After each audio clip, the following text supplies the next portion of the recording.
만약 어떤 사람이 자신이 사랑하는 대상에 대하여 간절한 열망과 긴박함이 있고 그를 향해 매우 큰 부담감을 가지며 너무나 사랑하거나 혹은 그를 잃고 싶지 않아서 그가 자신의 마음과 사랑을 온전히 깨닫거나 온전히 받아들이기를 원한다면 그가 상대방에게 하는 말은 매우 간절할 뿐만 아니라 말투 또한 매우 강할 것입니다. 그러나 사람은 흔히 당당한 근거가 없습니다. 상대방에게 아무리 많은 말을 해도 온전히 약속할 수 없기에 너무 높은 요구를 할 수 없으며 스스로도 상대방에게 너무 강한 말투로 말하지 못합니다. 상대방이 감당하지 못할까 두렵기 때문입니다. 실제로는 스스로에게 사랑의 확신과 담력이 없기 때문입니다. 그러나 하나님의 사랑과 하나님의 말씀은 그렇지 않습니다. 하나님의 사랑은 매우 큽니다. 하나님의 사랑은 우리를 향해 매우 간절합니다. 그래서 우리를 향한 그분의 갈망과 우리에게 요구하시는 그분의 말씀은 이토록 간절하며 또한 매우 엄중합니다. 그분의 말씀은 매우 엄중하게 들리기도 합니다. 왜냐하면 그렇지 않으면 우리가 소중히 여기지 않거나 진지하게 대하지 않기 때문입니다. 그래서 하나님은 그분의 사랑, 그 간절한 사랑의 심정 때문에 매우 엄중하게 말씀하십니다. 우리는 오늘 히브리서 10장 26절에서 31절까지의 성경 구절을 통해 우리를 향한 그분의 사랑의 간절함과 그분이 우리에게 하시는 말씀이 얼마나 엄중한지를 확인하고자 합니다. 그분의 말씀을 통하여 다시 한번 그분의 사랑을 확인하고 또한 그분의 말씀을 잘 받아들이고자 합니다. 함께 보겠습니다. 우리가 진리를 아는 지식을 받은 후 짐짓죄를 범한 즉 다시 속죄하는 제사가 없고 오직 무서운 마음으로 심판을 기다리는 것과 대적하는 자를 태울 맹렬한 불만 있으리라. 모세의 법을 폐한 자도 두세 증인으로 말미암아 불쌍히 여김을 받지 못하고 죽었거든. 하물며 하나님의 아들을 짓밟고 자기를 거룩하게 한 언약의 피를 부정한 것으로 여기고 은혜의 성령을 욕되게 하는 자가 당연히 받을 형벌은 얼마나 더 무겁겠느냐 너희는 생각하라.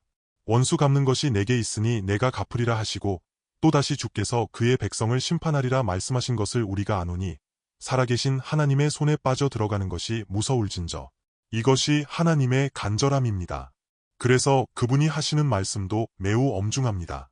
아마 하나님께서 히브리서 저자를 통해 하신 이 말씀은 창세기부터 요한계시록까지의 모든 성경 말씀 중에서 가장 무거운 말씀이며 가장 엄중한 경고일 것입니다. 왜 그렇게 엄중한가요? 히브리서는 성경 전체의 요약이기 때문입니다. 구약의 구원 메시지와 신약의 하나님의 약속, 그분의 구원이 온전히 묘사되어 있다고 할 수 있습니다. 하나님의 구원과 하나님의 사랑이 매우 실제적이고 확실하기에 이토록 간절하게 말씀하신 것입니다. 당신은 이를 받아들였습니까? 내가 이렇게 말하는데도 내가 이를 사실로 여기지 않고 진지하게 대하지 않으며 제대로 받아들이지 않는다면 그것은 얼마나 심각한 일인가? 라고 그분이 이렇게 말씀하시는 것은 당연합니다. 일반적으로 대충 말하면서 내가 그렇게 진지하게 듣지 않기에 내가 매우 심각한 말투로 경고한다. 라고 말하지 않습니다. 그래서 그분이 성경 전체에서 말씀하신 그분의 약속과 구원의 약속, 그분이 어떻게 맹세하셨는지, 하나님이 얼마나 간절하신지, 그분의 사랑과 구원이 우리에게 형용되고 묘사되었고, 또한 그분의 말씀과 경고도 매우 엄중한 것입니다. 많은 사람이 히브리서를 특히 어렵게 느낍니다. 사실 어렵다고 해서 반드시 그렇게 어려운 것은 아닙니다. 히브리서의 말투가 엄중하고 또한 히브리서 안에는 하나님께서 중간에 2번 경고하셨고 뒤에서도 말씀하셨으니 약 3번 있습니다. 중간에 계속해서 경고가 있습니다. 그러나 매우 중요하고 비교적 심각한 말투의 경고는 이 2번째입니다. 첫 번째 경고인 히브리서 6장 4절에서 6절을 보겠습니다. 한번 빛을 받고 하늘의 은사를 맛보고 성령에 참여한 바 되고 하나님의 선한 말씀과 내세의 능력을 맛보고도 타락한 자들은 다시 새롭게 하여 회개하게 할 수 없나니 이는 그들이 하나님의 아들을 다시 십자가에 못 박아 드러내놓고 욕되게 함이라. 여기서의 경고도 꽤 무겁습니다. 왜 이렇게 말하는 건가요? 히브리서 1장에서 5장까지 설명한 이 구원은 하나님께서 옛적의 선지자들을 통하여 여러 부분과 여러 모양으로 조상들에게 말씀하셨으나 이 마지막 날에는 그의 아들을 통하여 우리에게 말씀하셨기 때문입니다. 그래서 하나님의 아들이 우리에게 나타나셨습니다. 히브리서 1장에서 5장은 이 구원의 메시지를 정말 풍성하고 분명하게 말합니다. 심지어 5장에서는 이렇게 묘사합니다. 그리스도가 육체에 계실 때에 자기를 죽음에서 능히 구원하실 이에게 심한 통곡과 눈물로 간구와 소원을 올렸습니다. 성경에서 이렇게 묘사하기는 쉽지 않습니다. 그는 누구인가요? 그는 하나님의 영광의 광채시요 그 본체의 형상이시며 그의 능력의 말씀으로 만물을 붙드시는 분입니다. 하나님께서 그로 말미암아 모든 세계를 지으셨으니 그는 우주 만물을 창조하신 하나님이시며 하나님의 본체의 형상이십니다. 능력의 말씀으로 만물을 붙드시는 이 하나님께서 우리를 구원하시기 위해 자신을 육신 안에 두시고 육체에 계실 때에 심한 통곡과 눈물로 기도하셨습니다. 생각해 보십시오. 그는 누구인가요? 그는 하나님입니다. 천지 우주 만물을 창조하신 하나님입니다. 그런데 그분이 우리를 구원하시기 위해 이토록 비천한 인간의 육신을 입으셨습니다. 육체에 계실 때 그분은 우리를 구원하시기 위해 나를 위해 죽으시는 십자가를 대하며 얼마나 괴롭게 직면하셨습니까? 심한 통곡과 눈물로 기도하신 것을 생각해 보십시오. 그분이 누구신데 그렇게 심한 통곡을 하셨겠습니까? 이것이 바로 그분의 사랑이며 그분의 영광스러운 은혜이고 죄인인 나를 향한 그분의 간절함과 사랑입니다. 히브리서는 이러한 설명을 통해 하나님의 구원과 사랑, 그분의 건져내심을 나타냅니다. 그러므로 그분이 이렇게 이루신 구원이 우리에게 임했을 때 우리는 어떻게 해야 하겠습니까? 그래서 한번 빛을 받고 하늘의 은사를 맛보고 라고 합니다. 왜인가요? 그리스도께서 이루신 구원이 성령을 통하여 그분의 은혜와 이 보배로운 생명, 주 예수님의 하늘 생명의 풍성한 축복을 우리가 조금 맛보게 하셨고 성령에 참여하게 하셨기 때문입니다. 그리고 하나님의 선한 말씀의 맛을 보았습니다. 하나님의 말씀을 깨닫게 되었습니다. 어디에서인가요? 당신은 더 이상 구약에 있지 않고 신약 안에 있으며 이미 이러한 생명 안으로 들어왔습니다. 그러나 만약 타락한 자들은 다시 새롭게 하여 회개하게 할 수 없나니 이는 그들이 하나님의 아들을 다시 십자가에 못 박아 드러내놓고 욕되게 함이라라고 합니다. 그분은 이미 한번 매우 심각한 경고를 하셨습니다. 그를 다시 십자가에 못 박는 것, 드러내놓고 욕되게 하는 것이 무엇일까요? 성령께서 우리에게 알려주실 것입니다. 이것은 우리 각자에게 하시는 말씀입니다. 두 번째 경고는 바로 오늘의 이 말씀입니다. 6장에서 10장까지 다시 이 완전한 신약의 약속을 말하며 그분이 자신을 어떻게 온전히 우리에게 주셨는지, 그분의 말씀과 율법을 우리 안에 두시고 우리의 마음판에 새기셨는지를 말합니다. 우리는 항상 그분의 피를 힘입어 담대히 은혜의 보좌 앞으로 나아갈 수 있습니다. 그분은 우리를 위하여 휘장 가운데로 열어놓으신 새롭고 산 길을 예비하셨으며 이 휘장은 곧 그분의 육체입니다. 우리는 이미 그분의 심장과 생명을 온전히 받았기에 우리는 그분과 온전히 연합하였고 그분의 생명과 온전히 연합하였습니다. 내가 왔나이다 당신의 뜻을 행하러 왔나이다 라고 하며 이 몸을 예비하셨습니다. 우리 역시 성령을 통하여 정말 죽은 자 가운데서 다시 살아났으며 그와 함께 살아났습니다. 우리는 하늘의 이러한 생명, 하나님의 아들 예수 그리스도의 생명을 받았습니다. 이 생명이 얼마나 실제하고 확실한지요. 우리를 구원하신 그분의 사랑이 하늘에서 땅까지 다시 우리를 땅에서 하늘로 인도하시는 그분의 역사와 사랑, 그분의 생명이 우리에게 임하여 이처럼 보장하고 인도하며 끊임없이 우리를 격려하고 우리와 동행합니다. 또한 우리에게 그분의 몸된 교회의 형제자매들을 주셔서 우리가 서로 격려하며 함께 이 복된 길을 가게 하십니다. 6장에서 10장까지 매우 분명하게 말씀하십니다. 이 보배로운 성경 전체에서 말하는 하나님의 구원, 그분의 구원의 완전한 영광과 약속, 이 신약에서 완전히 실현된 진리를 매우 분명하게 묘사하였습니다. 나는 이미 매우 분명하게 받았습니다. 이렇게 받았기에 그분이 매우 분명하게 말씀하셨고 그 후 이 말씀에서 두 번째로 엄중하고 매우 무거운 말투의 경고가 나타납니다. 성경 전체에서 이 말씀만큼 무거운 말투는 없습니다. 앞에서 말했듯이 그분의 구원과 사랑, 그분이 우리를 위해 예비하신 천국의 영광과 완전하고 풍성한 약속이 이미 충분히 표현되었고 우리를 인도하시며 당신들은 이해했습니까? 라고 다시 한번 확인하며 말씀하신 것입니다. 그렇다면 우리는 어떻게 계속해서 붙잡아야겠습니까? 얼마나 진지해야 하겠습니까? 이것이 바로 하나님의 간절함입니다. 이것은 경고를 위한 경고가 아닙니다. 이것은 하나님의 사랑의 간절함 때문이며 우리가 그분의 간절한 사랑과 구원을 받게 하기 위하여 이토록 심각한 말투로 말씀하시는 것입니다. 마치 부모가 자녀에 대한 사랑으로 간절하게 말할 때와 같습니다. 우리가 진리를 아는 지식을 받은 후 라고 할 때 이 진리는 곧 진리입니다. 진리를 안다에 안다는 지식이 아니라 원문에서는 인식 곧 암입니다. 헬라어로는 합성어인데 이 의미는 나의 생명이 이미 들어갔고 내가 이미 이 하늘의 보배로운 구원의 진리를 온전히 받았으며 이미 완전히 깨어났다는 뜻입니다. 6장과는 다릅니다. 6장은 한 번 빛을 받고 하늘의 은사를 맛보고 하나님의 선한 말씀의 맛을 본 자들에 관한 것이며 하늘의 은사를 맛본 것입니다. 진리를 아는 지식은 이보다 더 깊습니다.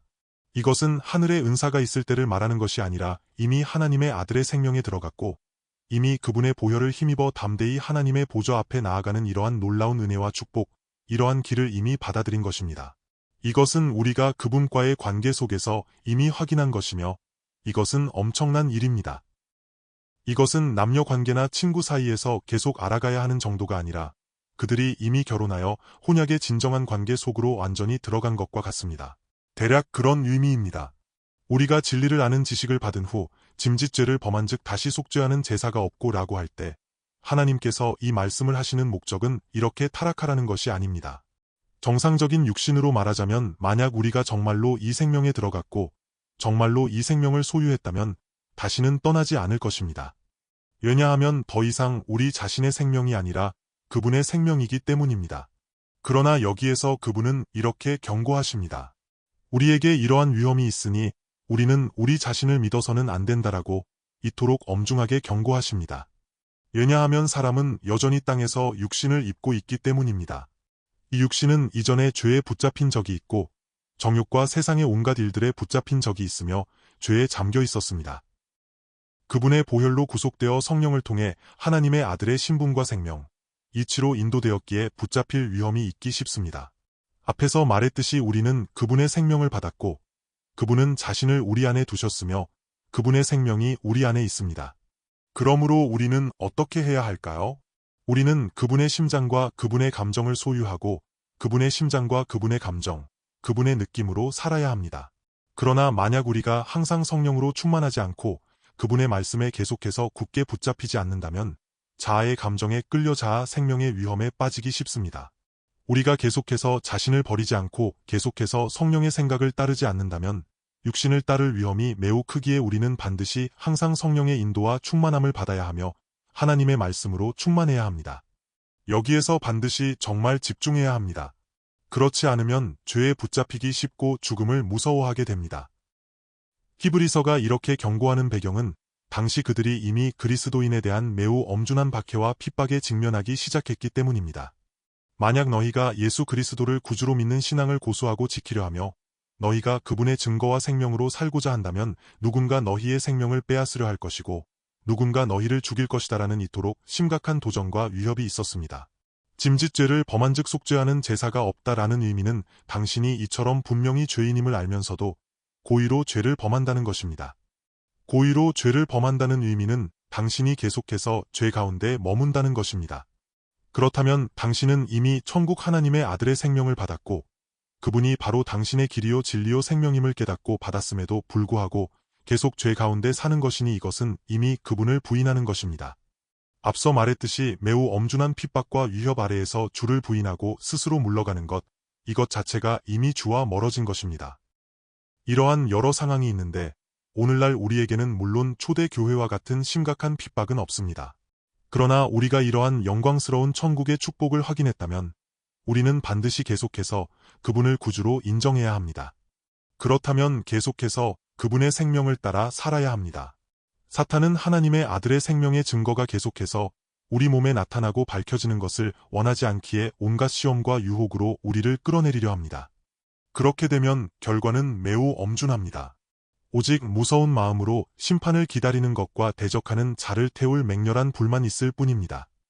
당신이 그토록 풍성한 천국 잔치와 축복을 받았음에도 소중히 여기지 않았다는 것입니다.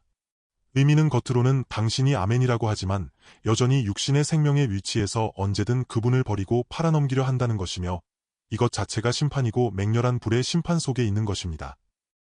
모세의 법을 폐한 자도 두세 증인으로 말미암아 불쌍히 여김을 받지 못하고 죽었거든 하물며 하나님의 아들을 짓밟고 자기를 거룩하게 한 언약의 피를 부정한 것으로 여기고 은혜의 성령을 욕되게 하는 자가 당연히 받을 형벌은 얼마나 더 무겁겠느냐 너희는 생각하라. 구약시대에 이스라엘 사람이 안식일에 일을 하거나 비교적 명백한 간음이 있을 때 두세 증인이 있으면 두세 증인을 근거로 돌로 쳐 죽여야 했습니다.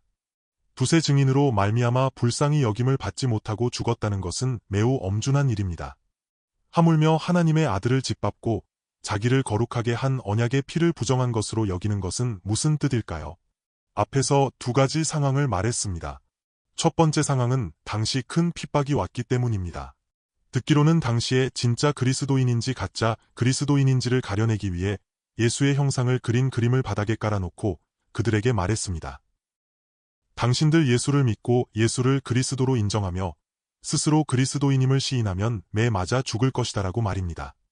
더 나아가 단지 당신의 입으로 시인하느냐 아니냐뿐만 아니라 그들은 예수의 초상화를 바닥에 두고 말했습니다. 당신이 만약 그를 당신의 구주로 인정하지 않는다면 발로 밟아라. 그리고 당신은 예수와 나는 상관없다. 그는 죄인이다라고 말하거나 예수의 초상화를 향해 신성 모독적인 말을 하라고 말입니다. 당시에 이런 일이 있었다고 들었습니다. 이것이 바로 하나님의 아들을 짓밟은 것입니다.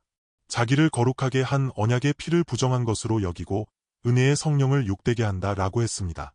단지 이뿐일까요? 그럼 우리는요? 오늘 이 메시지를 우리는 어떻게 받아야 할까요? 우리 세대에는 이러한 시험도 없고 이러한 큰 핍박도 없는데 무엇을 하나님의 아들을 짓밟는다고 할까요? 두 번째 상황은 나 자신을 위하여, 자신의 육신을 위하여, 자신의 사욕을 위하여, 자신의 삶을 위하여, 자신의 육체의 정욕을 위하여, 땅에서 자기 증명을 하기 위하여 하는 것입니다. 그래서 당신의 행위에서, 당신의 신실함에서, 당신의 대인 관계에서, 당신 안에 그분을 이처럼 밀어내는 것입니다. 그리고 자기를 거룩하게 한 언약의 피를 부정한 것으로 여깁니다. 이 피는 곧 그분의 생명이며 그분의 십자가의 피입니다. 이것은 살아있는 것이며 그분이 바로 십자가의 생명입니다. 우리가 어떻게 두려움과 떨림으로 그분의 생명을 살며 그분의 보혈을 붙들어 이 죄와 이 세상을 이길 수 있습니까? 우리는 두렵고 떨림으로 감사하며 항상 그분의 살을 먹고 그분의 피를 마셔야 합니다. 항상 그분의 생명을 나타내야 합니다. 바울이 말한 것처럼 내가 그리스도와 함께 십자가에 못 박혔나니 그런즉 이제는 내가 사는 것이 아니요 오직 내 안에 그리스도께서 사시는 것이라 라고 해야 합니다. 정말로 그를 사랑하고 그를 나의 생명으로 삼으며 그를 나의 영광으로 내 인생과 내 생명 가운데 유일한 나의 생명, 나의 왕으로 삼고 오직 이처럼 살아야 합니다. 그를 나의 종으로 삼고 나의 염원과 나의 성취를 실현하기 위해 심지어 나의 사역을 발전시키기 위해 그를 나의 돕는 자로 삼으며 나의 염원을 이루고 나의 생명을 살기 위해 그를 이용한다면 이것 자체가 하나님의 아들을 짓밟은 것입니다. 겉으로는 우리가 입으로 당신은 나의 왕입니다. 라고 칭합니다. 그러나 실제로는 당신의 생명 가운데서 그분을 밀어내고 짓밟는다면 이것은 정말로 그분의 생명을 나타내며 사는 것이 아닙니다. 하나님의 아들이 우리에게서 어떻게 나타날까요? 무릇 하나님의 영으로 인도함을 받는 사람은 곧 하나님의 아들이라 라고 하였습니다. 그러므로 성령을 해방하는 것은 곧 이 아들을 버리는 것이며 이 하나님의 아들을 부인하는 것이고 그를 나의 생명으로 삼아 살지 않는 것입니다. 우리 안에 성령이 없다면 이 하나님의 아들은 단지 책 속의 글자와 지식과 도리에 불과합니다. 이 생명이 없다면 이 하나님의 아들이 우리에게서 실제로 실현되고 나타날 방법이 없습니다. 그래서 주님도 새 복음서에 모두 기록하셨습니다. 누구든지 말로 인자를 거역하면 사하심을 얻으되 성령을 모독하는 자는 사하심을 영원히 얻지 못한다고 하였습니다. 누가복음 12장 10절을 보겠습니다. 누구든지 말로 인자를 거역하면 사하심을 받으려니와 성령을 모독하는 자는 사하심을 받지 못하리라. 베드로도 말로 인자를 거역하였고 주를 부인하였습니다. 도마의 말도 주를 부인하였습니다. 그러나 그는 사하심을 받았습니다. 왜냐하면 그는 나중에 성령을 모독하지 않았기 때문입니다. 이 의미는 만약 당신이 성령을 모독한다면 당신과 주님은 영원히 관계가 없다는 것입니다. 그분은 성령을 통하여 우리의 생명 가운데 오셔서 내 안에서 양심을 통해 하나님의 아들의 생명을 계시하십니다. 이렇게 말할 수 있습니다. 만약 내 안의 양심이 완전히 마비되었다면 그것은 성령을 통해 내 안에 거하시는 이 하나님의 아들을 부인하는 것입니다. 그러므로 만약 내가 그리스도의 영을 온전히 버리고 부인한다면 그것은 내가 이미 그분을 온전히 버리고 밀어냈음을 의미하며 이는 매우 위험한 일입니다. 그래서 그분은 이토록 엄중하게 경고하십니다. 너희는 생각하라 그가 받을 형벌이 얼마나 더 무겁겠느냐라고 하십니다. 실제로 하나님의 기쁨을 얻지 못하고 그분의 나라에 들어가지 못한 사람들은 모두 똑같이 영원한 어둠의 저주 아래 있으며 이는 모두 지옥의 저주와 같은 상태이고 그럴 때 당신이 직면하는 심판은 실제하는 것입니다. 이런 뜻입니다. 다니엘의 세 친구를 보겠습니다. 그들이 핍박에 직면하여 하나님을 부인해야 하는 위험과 우상에게 절하라는 위협을 받았을 때 그들은 어떻게 선택했는지요. 다니엘 3장 16절에서 19절을 함께 보겠습니다. 사드락과 메삭과 아벳느고가 왕에게 대답하여 이르되 느부갓네살이여 우리가 이 일에 대하여 왕에게 대답할 필요가 없나이다. 왕이여 우리가 섬기는 하나님이 계시다면 우리를 맹렬히 타는 풀무불 가운데에서 능히 건져내시겠고 왕의 손에서도 건져내시리이다. 그렇게 하지 아니하실지라도 왕이여 우리가 왕의 신들을 섬기지도 아니하고 왕이 세우신 금 신상에게 절하지도 아니할 줄을 아옵소서. 느부갓네살이 분이 가득하여 사드락과 메삭과 아벳느고를 향하여 얼굴빛을 바꾸고 명령하여 이르되 그 풀무불을 뜨겁게 하기를 보통 때보다 7배나 뜨겁게 하라 하고 다니엘의 세 친구가 바빌론 왕의 노여움을 건드렸기에 그는 형벌을 더 무겁게 했습니다. 몇 배나 가중했습니까? 7배입니다. 그렇다면 우리가 받아야 할 형벌은 얼마나 더 무겁겠습니까? 우리는 다니엘의 세 친구에 관한 이 말씀을 통해 깨달을 수 있습니다.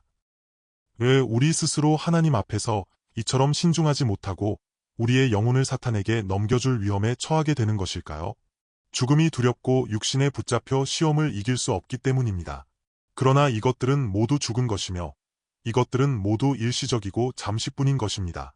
다니엘의 세 친구는 누가 영생하시는 하나님이며 누가 이 모든 것을 주관하시는지 알았습니다. 그래서 그들은 매우 용감하게 말했습니다. 느부갓네살이여 우리가 이 일에 대하여 왕에게 대답할 필요가 없나이다. 우리가 섬기는 하나님이 계시다면 우리를 맹렬히 타는 풀무불 가운데에서 능히 건져내시겠고 왕의 손에서도 건져내시리이다. 그렇게 하지 아니하실지라도 왕이여 우리가 왕의 신들을 섬기지도 아니하고 왕이 세우신 금 신상에게 절하지도 아니할 줄을 아옵소서 라고 말입니다. 그들이 이처럼 용감했다면 우리는 더욱더 이처럼 용감해야 합니다.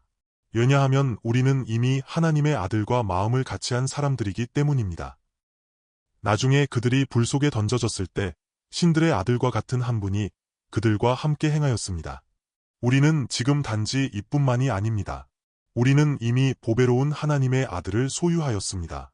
그분은 우리의 생명입니다. 그러므로 우리는 우리가 받은 보배로운 하나님의 아들의 생명을 더욱 진지하게 소중히 여겨야 합니다. 우리가 어떻게 두려움과 떨림과 감사함으로 이 생명을 지키고 이 생명을 나타내며 살아갈 수 있겠습니까? 그렇지 않으면 화가 있을 것이며 이보다 더 큰 심판은 없습니다. 시편 2편 11절에서 11절을 함께 보겠습니다. 여호와를 경외함으로 섬기고 떨며 즐거워할지어다. 그의 아들에게 입맞추라. 그렇지 아니하면 진노하심으로 너희가 길에서 망하리니 그의 진노가 급하심이라. 여호와께 피하는 모든 사람은 다 복이 있도다. 우리는 이미 이처럼 큰 구원을 받았습니다. 그러므로 여호와를 경외함으로 섬기고 떨며 즐거워하십시오. 떨며 즐거워해야 합니다. 우리는 그분을 두려워해야 하며 떨며 즐거워해야 합니다. 아들에게 입맞추십시오. 그분과 친밀해야 하며 그분을 두려워해야 합니다. 또한 나의 옛 생명이 다시 요동치는 것을 두려워하고 그분을 배반할까 두려워하며 우리는 반드시 이처럼 신중하고 이러한 결단이 있어야 합니다. 바울도 말하였습니다. 빌립보서 2장 12절을 보겠습니다. 그러므로 나의 사랑하는 자들아 너희가 나 있을 때뿐 아니라 더욱 지금 나 없을 때에도 항상 복종하여 두렵고 떨림으로 너희 구원을 이루라. 우리는 이미 구원을 받았습니다. 우리는 정말 감사해야 합니다. 그러므로 우리는 항상 하나님께 복종해야 하며 정말 성령께 순종하고 성령의 생각을 따라야 합니다. 두렵고 떨림으로 우리의 구원을 이루어 가야 합니다. 이 구원은 하나님의 아들 그 자신의 생명입니다. 우리는 더 이상 구원 밖에 있지 않습니다. 우리는 이미 이 구원 안에 있으며 이미 이 하나님 나라 안에 있습니다. 그러므로 우리는 정말 떨며 감사해야 합니다. 우리의 이 육체가 땅에서 하는 전쟁은 아직 끝나지 않았고 원수가 우는 사자같이 두루 다니며 삼킬 자를 찾고 있기 때문입니다. 그러므로 우리는 떨어야 합니다. 30절에 우리가 아노니 라고 하였습니다. 누가 말씀하셨나요? 이 말이 얼마나 엄중한지요. 원수 갚는 것이 내게 있으니 내가 갚으리라 하시고 또다시 주께서 그의 백성을 심판하리라 말씀하셨습니다. 많은 사람이 나는 하나님의 백성이다. 나는 하나님의 자녀이다라고 생각합니다. 그러나 당신은 정말로 이 위치에 있습니까? 당신은 정말로 이 생명을 살고 있습니까? 살아계신 하나님의 손에 빠져 들어가는 것이 무서울진저 우리는 정말 그분의 사랑의 손안에 있습니다. 그분이 우리를 사랑하시기에 이처럼 엄중하게 말씀하시는 것입니다. 우리는 정말 감사해야 합니다. 우리가 아직 살아있을 때 그분이 우리를 깨닫게 하시고 우리를 떨게 하십니다. 우리는 그분이 우리를 사랑하시기에 이처럼 간절하게 우리에게 말씀하신다고 믿습니다. 그러므로 우리는 믿음으로 선포해야 합니다. 주님, 제가 다시는 과거의 그 실패한 위치로 떨어져 당신을 슬프게 하거나 낙심하게 하는 일은 결코 없을 것입니다라고. 주님은 우리를 사랑하시며 우리에게 주신 것은 그분 자신입니다. 그분이 우리 위에 계시니 그분이 반드시 보존하실 것입니다. 함께 기도하겠습니다.